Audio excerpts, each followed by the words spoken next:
When a particle oscillates simple harmonically, its kinetic energy varies periodically. If frequency of the particle is n, the frequency of the kinetic energy is।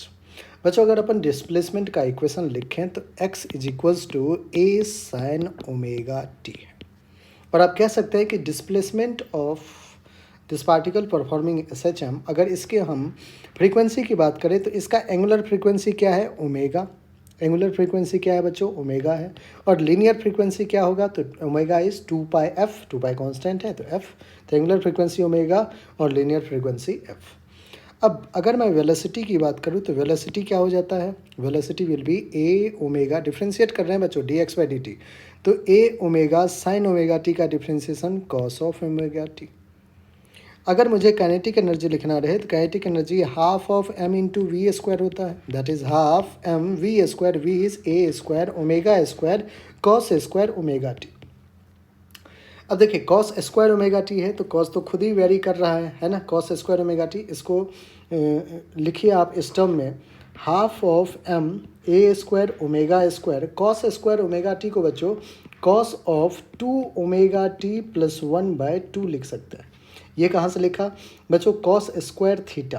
Cos square theta क्या होता है, cos of 2 theta plus 1/2। ठीक है, तो ये आप identity देख सकते हो। कॉस स्क्वायर थीटा को हम कॉस 2 थीटा प्लस 1/2 लिखते हैं, तो थीटा यहाँ पे ओमेगा टी है, तो कॉस 2 ओमेगा टी प्लस 1/2। अब बच्चों आप कह सकते हो कि जो काइनेटिक एनर्जी है वो एक्चुअली आ कितना गया, half m A square omega square cos of 2 omega T plus 1/2।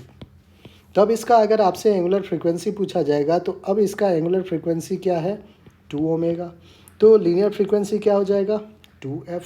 और यहाँ पे क्या कह रहा है कि जो लीनियर फ्रीक्वेंसी है वो n है, तो काइनेटिक एनर्जी का लीनियर फ्रीक्वेंसी अगर पूछा जाए आपसे तो क्या कहोगे आप, 2 इंटू फ्रीक्वेंसी की जगह n रख दो, तो 2n हमारा कौन सा ऑप्शन है बच्चों, सी ऑप्शन है, और सी ही हमारा बिल्कुल करेक्ट आंसर भी है। ठीक है, याद रहेगा कि हमारा जो काइनेटिक एनर्जी होता है पार्टिकल परफॉर्मिंग SHM में जो काइनेटिक एनर्जी पोटेंशियल एनर्जी होता है बच्चों वो 2 टाइम्स ऑफ फ्रीक्वेंसी हो जाता है।